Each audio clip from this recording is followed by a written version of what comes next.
மண்டைதீவு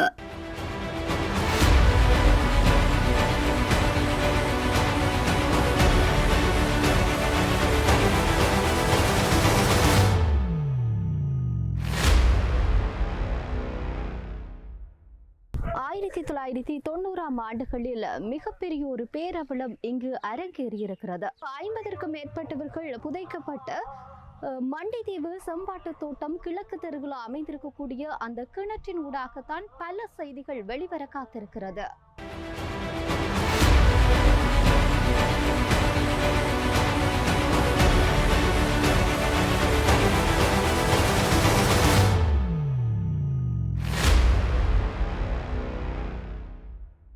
யாழ்ப்பாணத்தின் தென்மேற்கு பகுதியில் அமைந்த ஒரு சிறிய தீவு.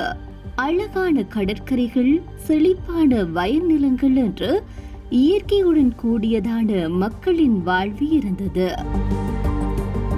ஆனால் 1990களில் இந்த குடியிருப்பு தீவு இலங்கையினுடைய உள்நாட்டு போரின் இருண்ட கதைகளின் சாட்சியமாக மாறியது.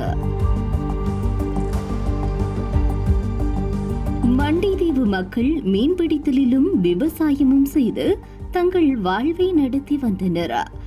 கல்வி செல்வம் நிறைந்த மக்கள் ஆசிரியர் தொழிலிலும் வியாபாரத்திலும் சிறந்து விளங்கினர். கடுமையான வெயிலும் வறட்சியும் இருந்தால் கூட மக்கள் தங்களுடைய வாழ்வை தாங்கிக் கொண்டனர். போரின் அடியொற்றி நேரம் தொடங்கியது.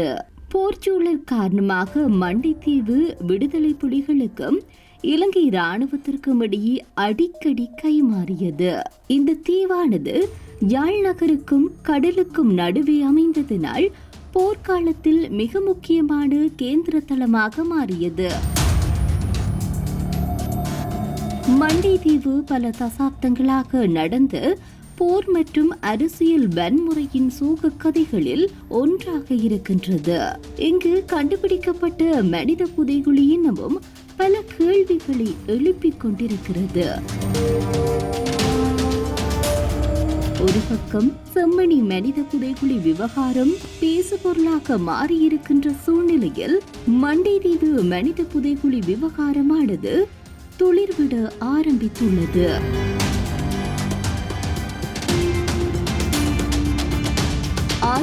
1990களில் ராணுவம் மண்டைதீவு, அல்லைப்பிட்டி மற்றும் மண்கும்பான் ஆகிய 3 கிராமங்களை சேர்ந்த பொதுமக்களை ஆலயங்களில் தஞ்சமடைய உத்தரவிட்டிருந்தது. இராணுவத்தினருடைய உத்தரவுக்கு அமைய பொதுமக்கள் கோயில்கள், தேவாலயங்கள் மற்றும் பாடசாலைகளில் தஞ்சமடைந்தனர். இவ்வாறு தஞ்சமடைய தவறிய சுமார் 20 பொதுமக்களை சுட்டுக் கொன்ற ராணுவம் அல்லைப்பிட்டி பிலிப்னேரியன் தேவாலயத்தில் தஞ்சமடைந்திருந்த 15 முதல் 45 வயதிற்குட்பட்ட 500 இளைஞர்களை கயிறுகளால் பிணைத்து பிடித்து சென்றனர்.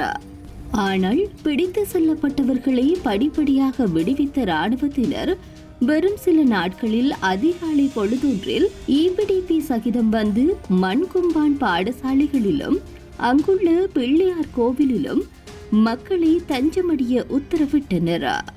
இதனைத் தொடர்ந்து வீடுகளுக்குள் நுழைந்து ஆயுதமேந்திய ஒட்டுக்குழு மற்றும் இராணுவத்தினர் அங்கு தூங்கிக் கொண்டிருந்த இளைஞர்களின் தலையில் அடித்து அவர்களை இழுத்து சென்றனர். பெண்கள் தங்களது குழந்தைகளை ஆண்களின் கைகளில் திணித்து அவர்களை காப்பாற்ற முயற்சித்த போதும் அது பலனளிக்கவில்லை. இது போதாதென்று குடும்ப பெண்கள் ஆயுததாரிகளின் கால்களில் விழுந்து கதறிய போதும் கூட அவர்கள் ஆண்களை பிடித்து இழுத்து சென்றனர். இவ்வாறாக போரின் கொடூரத்தை மக்கள் கண்களில் நீர் வடிய பதிலளித்திருந்தனர்.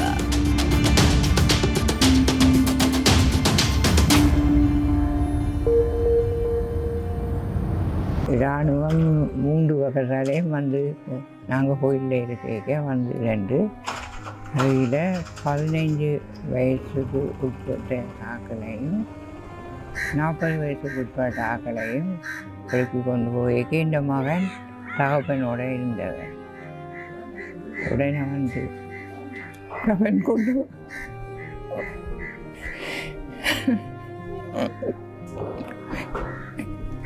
தலையில் பிடிச்சி மயிலில் பிடிச்சி தான் எழுப்பி கொண்டு போனவன்.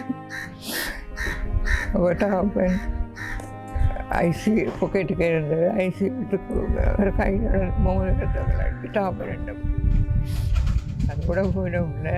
பிறகு நாங்கள் அந்த முகாமில் இருந்து திரியே சொன்னான் 25 பிள்ளைகளை வீடைக்கு சரி.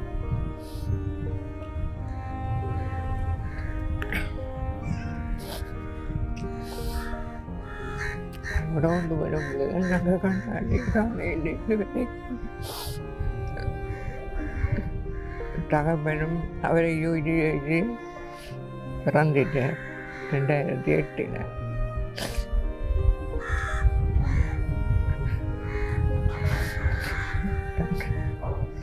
எல்லா இடம் பரிசீலித்து நாங்கள் திரிகிறதான் போகிறாதான் உப்பு கடந்த டாக்டர் சேவா அவர்கிட்ட நாங்கள் நீரடியாக போய் கேட்க சொன்னவர், உங்களோட பிள்ளைகளாம் எல்லா குட்டிகளை வச்சிருக்கிறோம், நாங்கள் விடுவோம் என்றுதான் சொன்னேன்.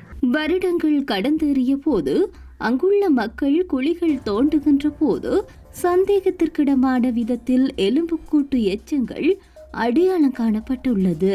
இதனால்தான் மண்டைத்தீவு மனித பேரவலங்கள் நடைபெற்றுள்ளது என்ற உண்மை வெளிச்சத்திற்கு வந்தது. 1990ஆம் ஆண்டு யாழ்ப்பாணத்தின் மண்டைத்தீவு அல்லைப்பிட்டி மற்றும் மண்கும்பான் பகுதிகளிலிருந்து இராணுவத்தால் அழைத்து செல்லப்பட்ட 60ற்கு மேற்பட்ட இளைஞர்கள் காணாமலாக்கப்பட்டிருந்தனர். யாழ்ப்பாணம் மண்டைத்தீவில் தோபியார் தேவாலயம் அருகேயுள்ள கிணற்றிலும் செம்பாட்டு பிள்ளையார் கோவில் அருகேயுள்ள கிணற்றிலும் தமிழ் இளைஞர்கள் இராணுவத்தினரால் சுட்டுக் கொல்லப்பட்டு புதைக்கப்பட்டதாக வரலாறு கூறுகின்றது.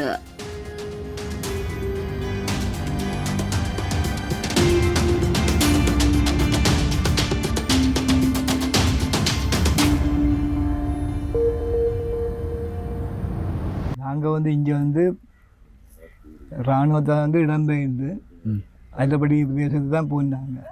இப்போ அங்கேருந்து அதில்படி பிரித்தியாவில் இருக்குதாங்க, அதுதான் ஒரு வீட்டில் தங்கியிருந்தாங்க. அப்போ அந்த 25ஆம் தேதி பின்னேரம் இராணுவம் ஊராத்துலேருந்து முன்னறிக்கணும் வந்தது. அப்போ நாங்கள் எல்லா ஆக்களும் பிரித்தியாவில் இருக்குதானே, அது நின்றுறாங்க. நின்றுட்டு நாங்கள் இரவு நாங்கள் 12-1 மணி இருக்கும்.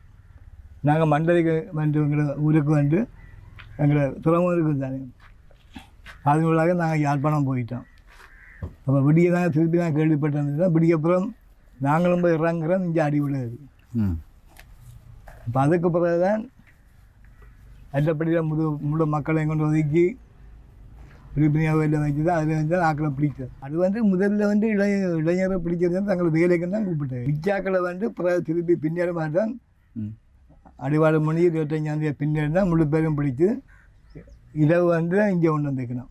அது பிடிச்சி கொண்டு ஆக்கலாம். இங்கே 26ஆம் தேதி காலம் எல்லா வீடுகள் எல்லாம் அந்த கிணத்துக்கு கொண்டு போட்டு நாங்கள் கேள்விப்பட்டோம். அப்பொழுது அவையோடு இருந்தது தான் இப்படிப்பு தான். நிறைய நாங்களும் கேள்விப்பட்டோம் சொன்னால் அந்த இளைஞர்களை பிடிக்க இப்படி கட்சி நின்று கேட்டு அப்போ அவர்களோட இது கதைச்சிருக்கிறோம். அவர்களும் சொல்லிக்கிறாங்க, நாங்கள் உங்களை பிள்ளைகளை விடுவிப்போம். ஆனால் இதுவரை காலத்தும் விடுவிக்கவும் இல்லை. குறிப்பாக போர்க்காலத்தில் நீர்வேலி, மண்கும்பான் மற்றும் வேலணி உள்ளிட்ட பகுதிகளில் இருந்து சுமார் 120ற்கு மேற்பட்ட தமிழ் இளைஞர்கள் இராணுவத்தால் அழைத்து வரப்பட்டு சுட்டு கொலை செய்யப்பட்டு கிணறுகளில் போட்டு மூடப்பட்டுள்ளனர்.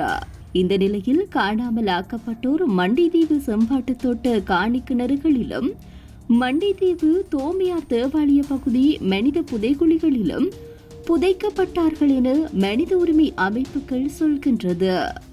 விசேடமாக இந்த பகுதியில் உள்ள இராணுவத்தினரின் கட்டுப்பாட்டில் உள்ள 2 கிணறுகளில் போடப்பட்டு அந்த கிணறுகள் கான்கிரீட் போடப்பட்டுள்ளது.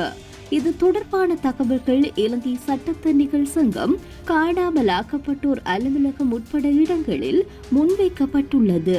மண்டைத்தீவு செம்பாட்டு தோட்டம் தோமியார் தேவாலய பகுதியில் உள்ள மனித புதைகுழிகளில் 1990களில் வேலணி, மண்கும்பான், அல்லைப்பிட்டி, மண்டிதீவு பகுதிகளில் இருந்து அழைத்து வரப்பட்ட சிறுவர்களும் இளைஞர்களுமே புதைக்கப்பட்டார்கள் என வடக்கு கிழக்கு மனித உரிமைகள் அமைப்புகள் குறிப்பிடுகின்றன. இது தொடர்பாக வெளிவந்த நூலாதாரமே இது.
மாதம் 30 அன்று ஜனாதிபதி அன்ருகுமார திசாநாயக்கவிற்கு ஒரு கடிதத்தை அனுப்பியிருக்கின்றார். அந்த கடிதமே இது. ஆனால் 1990ஆம் ஆண்டு காணாமலாக்கப்பட்ட தம்முடைய பிள்ளைகளுக்கு என்ன நேர்ந்தது என்ற கேள்விகளோடு காத்திருக்கும் பொதுமக்களுக்கு நீதியை பெற்றுத்தர ஜேவிபி அரசாங்கம் தயாரில்லை என்றுதான் கூற வேண்டும். பட்டளந்து படுகொலைகள் குறித்து விரிவாக பேசும் ஜேவிபி மண்டிதீவு புதைகுழியை வதந்தி என கடந்து போக முயற்சிக்கின்றது. ஆனால் இங்கு படுகொலை செய்யப்பட்டது உறுதி செய்யப்பட்டிருக்கிறது. அதற்கான ஆதாரங்களாக புகைப்படங்களும் அதனூடான அறிக்கைகளும் உள்ளது. மண்கும்பான் அல்லைப்பட்டி மண்டிதீவு பகுதிகளிலிருந்து அழைத்து வரப்பட்ட சிறுவர்களும் இளைஞர்களுமே படுகொலை செய்யப்பட்டு புதைக்கப்பட்டார்கள். இவர்களை இராணுவத்தினர் அழைத்து சென்ற போது பெற்றோர் உறவினர்கள் அப்போது தீவு பகுதியில் இராணுவ ஓட்டுக்குழுவின் தலைவராக இருந்த டக்ளஸ் தேவானந்தாவிடம் ஓடிச் சென்று அவர்களை விடுவிக்க நடவடிக்கை எடுக்குமாறு மன்றாடிய போது இராணுவத்தினர் விசாரித்துவிட்டு விடுவிப்பார்கள் என டக்ளஸ் கூறியிருக்கின்றார்.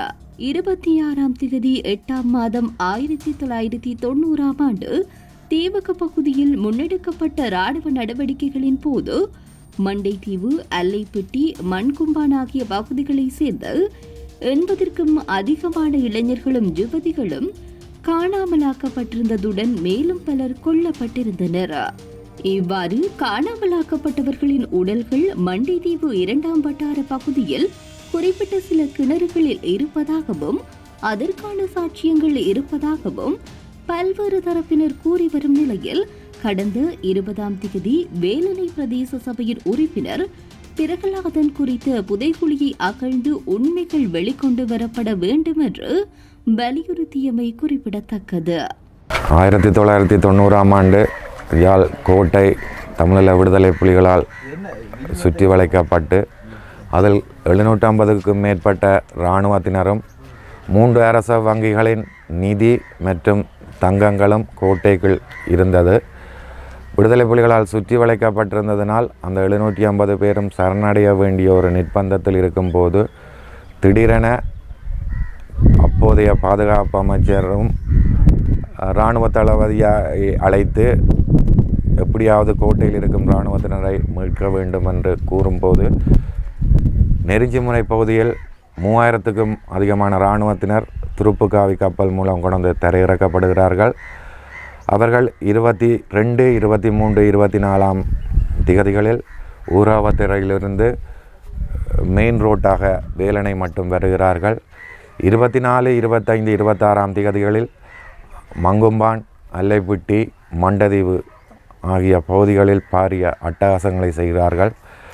அக்கால பகுதியில் மங்கும்பான் அரசினல் தமிழ் கலவன் பாடசாலையிலும் மங்கும்பான் பள்ளிவாசாட்டில் அமைந்துள்ள பள்ளிவாசலிலும் பிரிப்பினேரியார் ஆலயம் மற்றும் இங்கு பேதுருது ஆனவர் ஆலயங்களில்தான் மக்கள் இடத்தங்கள் முகாம்களில் தங்க வைக்கப்பட்டிருந்தார்கள். அக்கால பகுதியிலே இராணுவத்துடன் வந்த தலையாட்டிகள் மூலம் பலர் கைது செய்யப்பட்டனர். அதன் பின்னரும் சந்தேகத்தின் அடிப்படையில் 100கணக்கான இளைஞர்கள் கைது செய்யப்பட்டனர். வேலைக்கன்று கூட பிலிப்பினேரியார் ஆலயத்தில் இருந்தபோது இராணுவ தளபதியால் வேலைக்கன்று கூட 25 பேர் வேலைக்கு என்று சொல்லி அழைத்து வரப்பட்டனர். அதில் ஒருவர் மட்டும்தான் உயிருடன் மீண்டார். ஏனையவர்களுக்கு என்ன நடந்ததென்றே தெரியாது.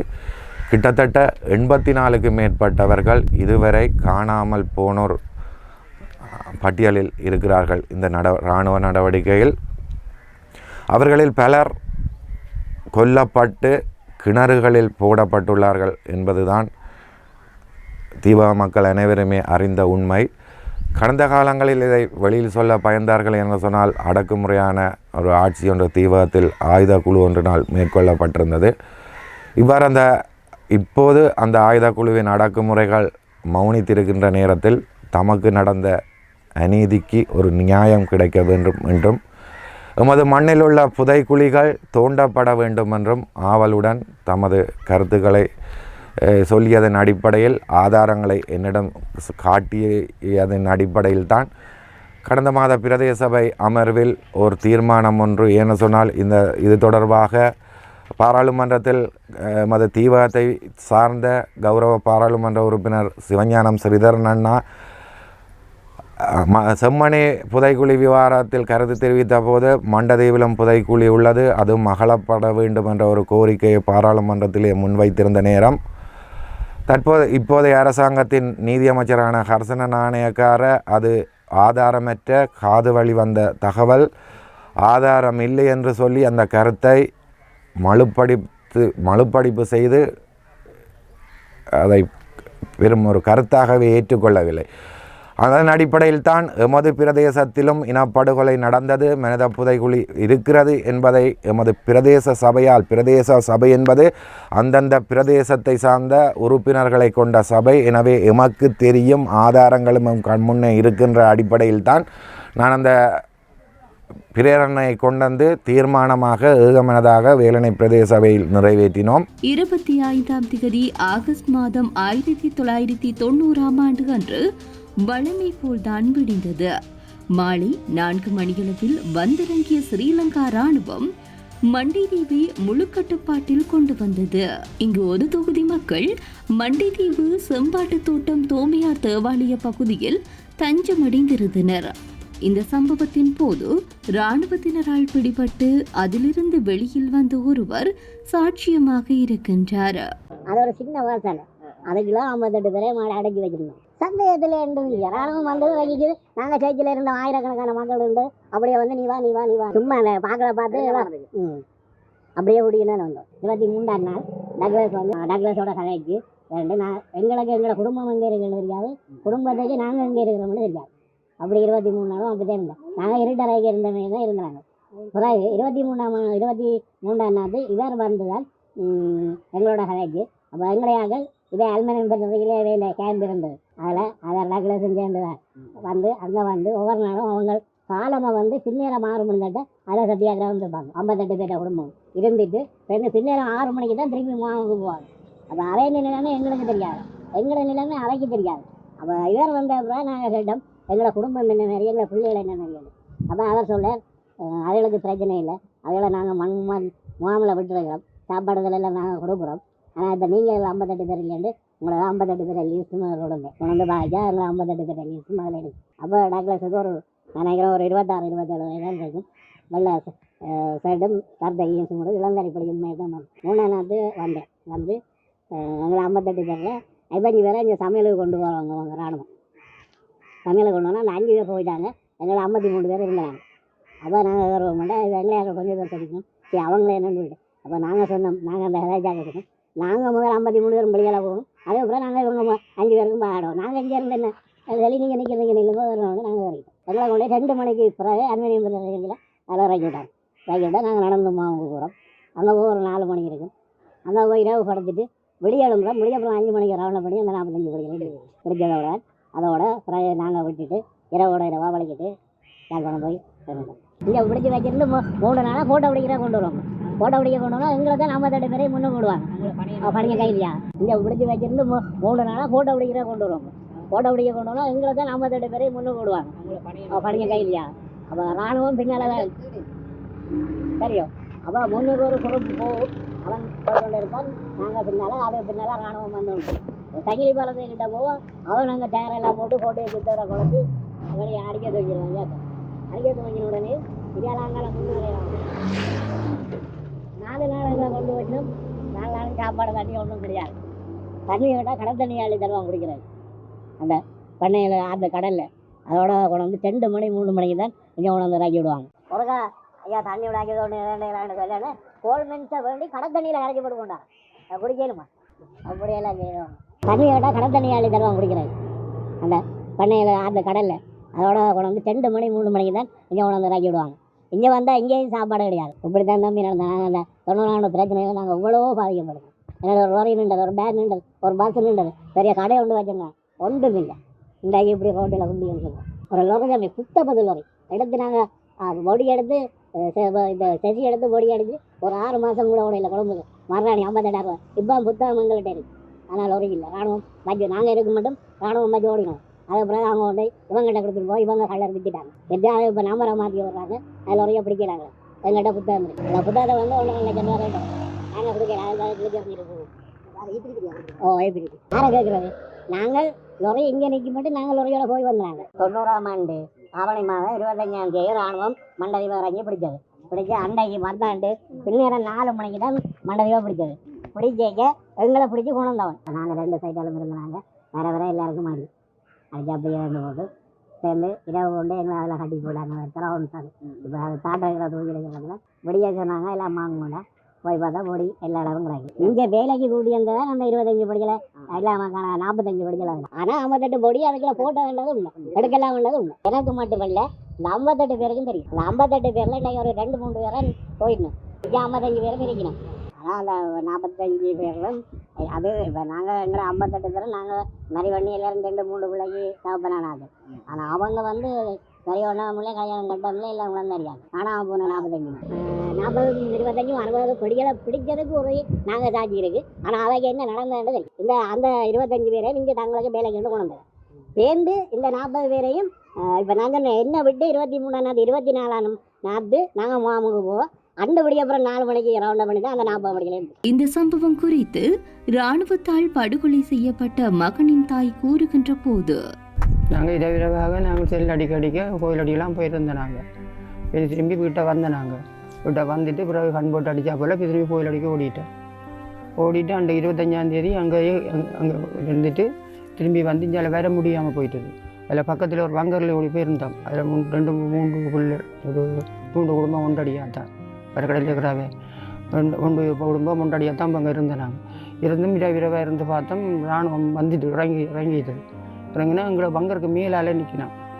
கவுலை கிடந்தது. கவுலைக்கு மேலால் சடப்படான்னு சத்தம் கேட்டால் போல் இந்த மகன் 7 பொம்பளை பிள்ளை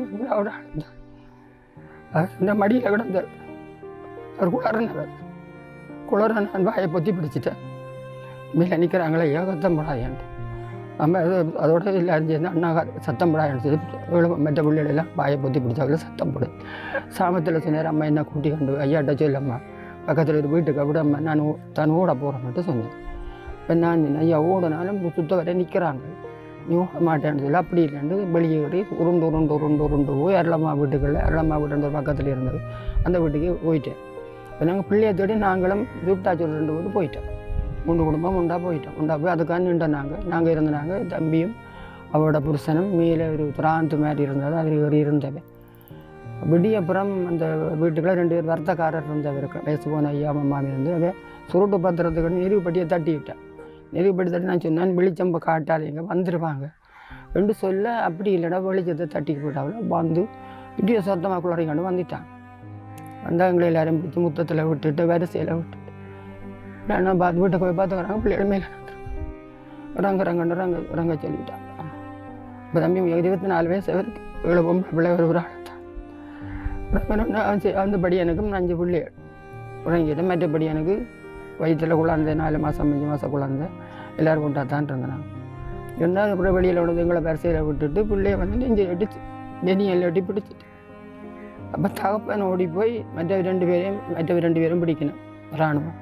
தகப்பன் ஓடி போய் கேட்டால் ஐயா எனக்கு 7 பொம்பளை பிள்ளை ஒரே ஒரு படி அவரை விடுங்க ஐயாண்டு காலில் விழுந்து முழங்காலில் இருந்து காலில் விழுந்து கும்பிட்டு கேட்க அடித்து விட்டாங்க. சம்பத்து காலால் உருண்டு போய் அங்கால விழுந்து எழுப்பி கிடந்து குளற எங்களை பிள்ளைகளை கூட்டி கொண்டு போய்கள மற்றவன் வந்து ஒரு அலை வாங்கிட்டு போய் இப்போ நான் சொல்கிறேன், இந்த பிள்ளைகளுக்கு அடி விழா போகுது அலை வாங்காத சொல்லி ஒரு கொஞ்ச நேரத்தால் ஐயோ அம்மா ஆண்டு சத்தம் கேட்டு அப்போ நாங்கள் தம்பி அழுகிறாங்க. அதெல்லாம் வாங்க அடி விழுந்த சத்தம் ஒரு 8 மணி ஆளுங்களே ஒரு சட்டான்னு 3 சத்தம் கேட்டு இப்போ நாங்கள் பிலிப்பியான அந்த வளவுக்கெல்லாம் வச்சு சுடுக்குறாங்க. பக்கத்தில் எங்கள் வீட்டுக்கு இப்படி முன்னுக்கு தான். இப்போ இதுவும் தூரம், அந்த வீடும் தூரம் கிட்ட தான். தோன்ற உடனேக்கு நாங்கள் சுட்ட உடனே அப்புறம் 3 சத்தம் கேட்ட உடனேக்கு அதோட இல்லை. நான் அதோட சொன்னேன், சரி 3 பேருக்கும் வெடி விழுந்துட்டுது, அந்த ஒரு சத்தத்தையும் காண இல்லை. அந்த ஒரு குளர்ன சத்தத்தோட பிள்ளை சத்தம் இல்லை. 2 குளரைக்காண்டு இன்றைக்கி வந்தாங்க. வந்து எங்களை கூட்டிக்காண்டு போய் எத்தனை பொட்டுக்குள்ளால் எத்தனை வேலி பொட்டுக்குள்ளால் என்று தெரியாது. அந்த நேரம் எனக்கு அறிவு நினைவு இல்லாத போல் என்ன கொண்டு தெரியலை. என் மகள்லாம் மாவீரா போனவ தான் என்ன கட்டி பிடிச்சி கூட்டி என்ன போய் பொட்டுக்காலை பூரா சொன்னாங்க. பிள்ளை பொட்டுக்காலை என்னை கொண்டு பூரா மல்ல இந்த பிள்ளைய குத்தி போட்டாங்க முதுகில் கையால். பொம்பளை பிள்ளை இத்தையும் வேண்டி கொண்டு போய் வயலுக்களால் கொண்டு போய் பேந்து திருப்பி கொண்டு வந்து கோயில் வளவுக்களால் கொண்டு போய் பேந்து திருப்பி வயலுக்களால் கொண்டு வந்து அப்படியே சுற்றி ஆள் தெரியாது கொண்டு போய் தெரியாத மாதிரி கொண்டு வந்து அரை வீட்டுக்களை கொண்டு போய் சுவாமி அரை வீட்டுக்களை கொண்டு அப்படி ஆடு மாட்டை தள்ளி விட்டாங்க. எல்லோரும் ஆளையாட போய் எல்லாம் கூப்பிட்றாங்க. அதுக்குள்ளே ஆக்கள் இருக்கணும். எங்களோட திரேசாவன் சிவபியன் சிறிய மகனையும் அதுக்கு முதல் இந்த அரை வீட்டில் வச்சு அவையும் சுட்டாச்சு. அண்டேனே திரேசாவை 3 பேரையும் சுட்டாச்சு. இந்த மக்கள் போய் கேட்டுக்குள்ள தமையன் கொண்ட விட்ட தமையனாக கிடக்கு. அம்மா அண்ணா இந்த கிடக்குறாருமாண்டு குளார நான் இது சிவபியர் அண்ணா எங்களுடைய அண்ணாவே அங்கே தான் வச்சுருப்பாங்க. பில்பியான வழக்கான்னு வச்சுருப்பாங்கன்னு சொல்லிட்டு இதுக்கு கிடந்து கத்திக்கன்னு கிடக்குறோம். நாங்கள் சாப்பாடு தாரமாண்டு எங்களை என்ன பிள்ளைகளும் கேட்டாங்க. நான் எனக்கு சாப்பாடு போட்டேன், தீயப்பட்ட சாப்பாடு போடான்னு சொல்லி கொண்டாண்டுட்டேன். பிறகு அந்த துறை இந்த பஞ்சாயத்தான் கூட்டி கொண்டு போய் மற்றவோட பிள்ளைகள் சின்ன குழந்தைய அதுகளுக்கு பால் சீனி எல்லாத்தையும் கொடுத்து கொண்டு வந்துட்டு நான் இந்த பிள்ளைகளை 2 குமாய்ப்பிள்ளை 2 குமாய்ப்பிள்ளையும் 2 துடைக்க வச்சுட்டு இப்படி சம்பாலம் ஓடி கண்டு இந்த யூனாவால் எப்படி போத்துட்டு பிள்ளைகளை வச்சுட்டு இருந்தேன். நான் விட மாட்டேன்ட்டு நாங்கள் பெரிய துறையை கேட்டு நாங்கள் போவோம் பாருங்கட்டு எல்லாருமாக கேட்டோம். துரிய கேட்டு போயினா நல்லது பெரிய அவங்க ஒன்றும் செய்ய மாட்டாங்களான்னு என்னென்னதில் நான் உங்களை எல்லாரும் வெளிக்கிட்டேன். அரை வீட்டுக்கான பேர் இருக்கிறோம், கொஞ்சம் பேர்லக்கான பேர் இருக்கிறோம். அப்போ எல்லாருமா ஒத்து தான் போவோம்ட்டு செங்கட நாட்டை தான் அவங்க எல்லாரும் இருந்தது. போமாமட்டு வெளிக்கிட்டு கைகளை அந்த கைகளை ஒரு டிராக்டர் ஒன்று வந்தது. டிராக்டர் ஒன்று வந்தால் எங்கட பிள்ளைகள ஒரு 18 பேர் என்ன வகைகளை வச்சுருக்கிறாங்க. எல்லோரையும் இந்த கையில் தொடுத்து இந்த கை இப்படி தொடுத்து பேர் வச்சுக்கிறாங்க. நிறைய முடிச்சாக்கள் ஒரு ஆள் தான் முடியாதபடியா இப்படியே கொண்டு வந்தாங்க. கொண்டு வந்த மாதிரி பிலிப்பியான வளவுக்குள்ள விட நாங்கள் ஓடி வந்து கேட்டுக்கரண்டு பார்த்தோம். கோயில் வளவுக்கு அரை வீட்டு கேட்டுக்கரண்டு ஓடி வந்து பார்த்தா இப்படி காலில் ஒரு ஆள் என்னை வடி வைத்தேன். இந்த பிள்ளைட சரந்த நிறத்தெல்லாம் பிடிச்சிட்டாங்க. காலில் ஒரு ஆள் தலையில் இப்படி இறஞ்சாங்க. நாங்கள் பார்த்து நடுக்குள்ளாருந்தாங்க. குளரா அவர் தான் பின்னுக்கு நின்றவன் எங்களை வந்து பொல்லால் பெல்லு மாதிரியை கொண்டு வந்தால் நான் கொண்டு வந்து சத்தம் போடப்படாண்டு சொன்னாங்க. நாங்கள் அரை வீட்டுக்கு ஓடி அப்படி அந்த 3 பேரையும் வதுக்க தூக்கி போடைகளை வடிப்பை பார்த்தேன் நின்றுட்டா. நாங்கள் அதை கொண்டு வந்து இஞ்சால கொண்டு வந்துட்டாங்க. எங்கே போட்டாங்கன்னு எங்களுக்கு தெரியாது. அப்படியே இருந்து நாங்கள் இது பின்னேறம் போல் மண்கும்பான் போனால் சாட்டிக்கு போயிடலாம் தானே என்றுட்டு தான் வலிக்கிட்டு போய்களை இடையில கொண்டு ஒரு மங்கும்பானில் ஒரு வீட்டில் வச்சு 2 பிள்ளை எந்த பிள்ளை மற்ற பிள்ளை கட் பண்ணி 2 பேரையும் வேறு ஒரு அறையில் விட்டு 2 பேரையும் விட்டுட்டு எங்களை எல்லாரையும் ஒரு அறையில் விட்டுட்டான். வரைக்கும் நீக்கிற 2 கட்டு கையில் விடுத்து விட்டாங்க.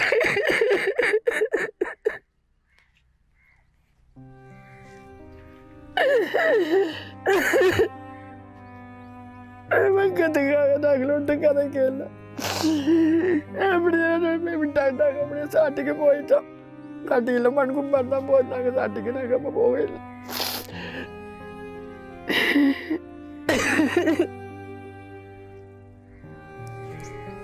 அந்த உடனே சொன்னா அம்மா நானே இருக்க மாட்டேன், நான் எங்க திரும்ப போடுறேன்னு சொன்னா. சரி அவட மனதை தாக்கியாட அவட மனதை வெளியில செல்லக்கூடாதுன்னு கொண்டு போய் வச்சிருந்துட்டு சாட்டியில் 28 நாள் இருந்தனாங்க. சாட்டி கோயிலில் போய் இது கிடைக்கல தானியார் வந்து 15 எங்களுக்கு என்ன சாப்பாடு ஒன்று இல்லை தானே போகிறோம். கையில் ஒரு சாதகம் இல்லை. நகையெல்லாம் வீட்டுக்குள்ள கொஞ்சம் நகையும் வீட்டுக்கு வச்சுட்டு தானே போயிருந்தாங்க. நகையில் எல்லாத்தையும் வீட்டுக்கு துறப்பு மட்டும்தான் கையில். அங்கே போயிட்டு வீட்டை வரையலாம். அப்போ எங்களுக்கு வீட்டுக்கு வரைய பிள்ளைய சுட்டாச்சு 6 வாரம் இந்த மாதிரி கொஞ்சம் அவர் வயசு போயிட்டு வரைக்கும் விரையிலாது. அப்படியே இருந்துட்டு நாங்கள் ராலியாலே போய் எங்களுடைய ஆக்கள் வந்து எங்களோட தம்பியும் சிறியமாக வந்து பள்ளிக்கூடாவில் போய் அங்கே நாள் போட்டு அங்கே கொஞ்சம் நாள் இருந்துட்டு திரும்பி 36ஆம் நாற்று வந்த நாங்கள் வீட்டு இருக்க பார்ப்போம்னா வீடு பண்ணி கிடக்கு. வீடு ஒன்றும் இல்லை. வீடெல்லாம் பண்ணி தரமட்டமாக கிடக்கு. 4 சிவரம் கிடக்கு. வேறு ஒன்றும் இல்லை. வீட்டு பொருள் ஒன்றும் இல்லை. நான் திரும்பி இங்கே வந்து அவங்க வீட்டுக்கு என்ன எடுக்கலாம் ஒன்றும் எடுக்கலாம் இருந்து திரும்பி வந்தது இல்லைன்னு சொல்லிச்சுன்னா வந்திருக்கிறாங்க. வந்து புள்ளில் போட்டு கிணத்துக்குள்ள போட்டுட்டு போயிட்டாங்க. இங்கே வந்தோம். கிடக்குற பரண்டு வந்து அந்த கிணத்துக்குள்ள அந்த ரோட்டுக்கு அந்த கிணத்துக்குள்ள இந்த மகிட்ட சரம் கிடக்கு. சரமும் பெனியனும் ஜட்டியும் கிட. அதை நான் கண்டுட்டேன். நான் கண்டுட்டு அதை விட அந்த கிணத்து வீட்டில் வந்து எல்லாரும் சொல்லிச்சுன்னா நீ கிணத்துக்கு விழுந்துருவேன், நீ நட நீ இந்த கிணத்து அழ வேண்டாமே, நீ என்ன போனதான்னு கூட்டி கொண்டு போய் பார்த்து இதால் சொல்லிச்சுன்னா இதுக்குள்ள எங்கே பிறந்த இந்த பிள்ளைகளை போட்டவங்களை நாங்கள் கேட்டேன். நாங்கள் இந்த பொடி எனக்கு தாருங்க, நாங்கள் இந்த வளவு கேட்டாலும் நான் வெட்டி தாட்டுட்டு போகிறேன்னு கேட்டேன். நான் கெஞ்சி கேட்டேன். ஐயா இந்த பொடியை தாருங்க, அந்த பொடியை தாருங்க, 7 பிள்ளைங்க ஒரு பொடியை தாருங்கன்னுக்காக அவங்க மூச்சு பேச்சு இல்லாமல் கொண்டு போயிட்டாங்க. நான் அப்படி இருந்தேன்னா நின்றுக்கான இந்த சீக்கிரம் வளவு கேட்டாலும் நான் வெட்டி தாட்டு இந்த பிள்ளைய வச்சு கூப்பிடுவேன்னு கேட்டேன். நான் 24 வயசுல இந்த பிள்ளை போட்டது எனக்கு எவ்வளவு கவலை. எவ்வளவு பிள்ளைய விட்டுட்டு இன்றைக்கு இந்த பிள்ளை ஒன்று முடியாமல் 50 வயசுல இருக்குது. அந்த திக்கா முடிச்சதும் செத்ததும் இப்படியா 2 பேர் தான் நல்ல வாழ்க்கையில இருக்கணும். சரியாட்டு நான் முன்ன விட்டுட்டு 16ஆம் கிணத்தை பார்த்தா அதுக்குள்ள இதில் குவிச்சிருந்த கல்லுகள், தோட்டத்துக்கள் குவிச்சிருந்த கல்லுகள் ஒன்றும் இல்லை. அந்த கிணத்துக்கெல்லாம் கிடக்கு. அதோட எருக்கும்பி குவிச்சிருந்தது. அந்த எருக்கும்பியும் அந்த கிணத்துக்கான் போட்டி கிடக்கும். உத்திர வைக்கல் பட்டடே முழு வைக்கலும் அதுக்கு அள்ளி போட்டு விட்டி 50 குவிச்சிருந்த வைக்கல் முழு அதுக்காக கிடக்கு. அவளோட வண்டியில் மடிச்சு உடைச்சி போட்டு அந்த கிணத்துக்கான் போட்டு மட்டப்படுத்தி கிடக்கு. கிணறு வந்து அந்த ஒரு தண்ணி பொங்கி வந்து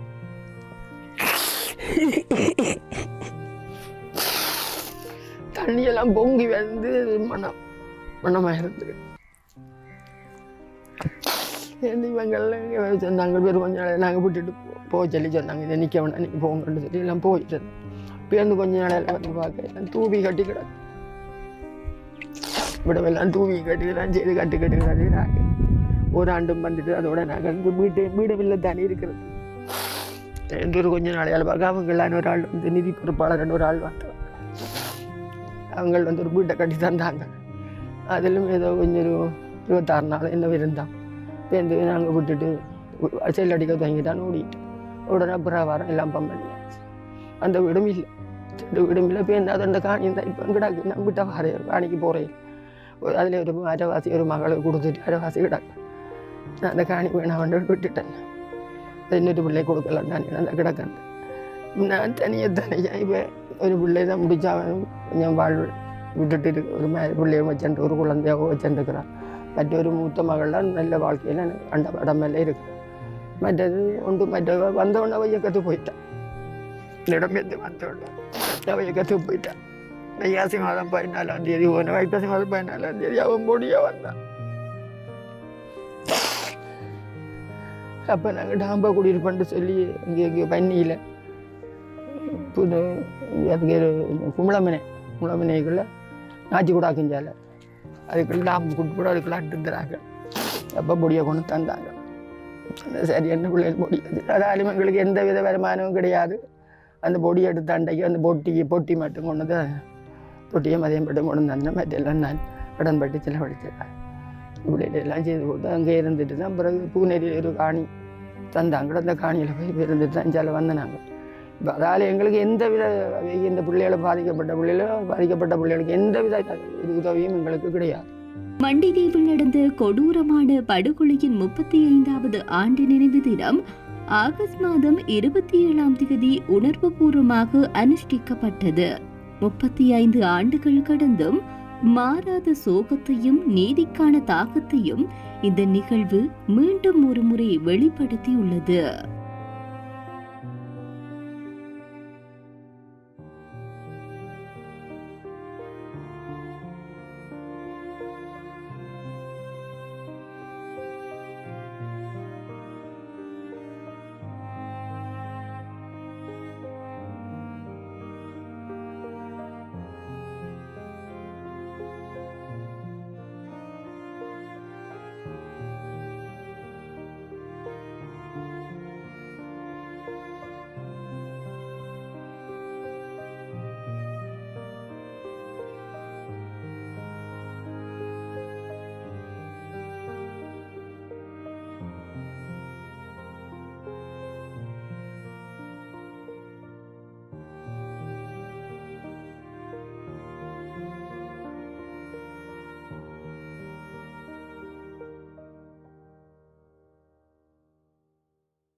மண்டைதீவு படுகொலை போரின் அவலத்தையும் மனித உரிமை மீறல்களையும் சாட்சியமாக நினைவூட்டுகின்றது.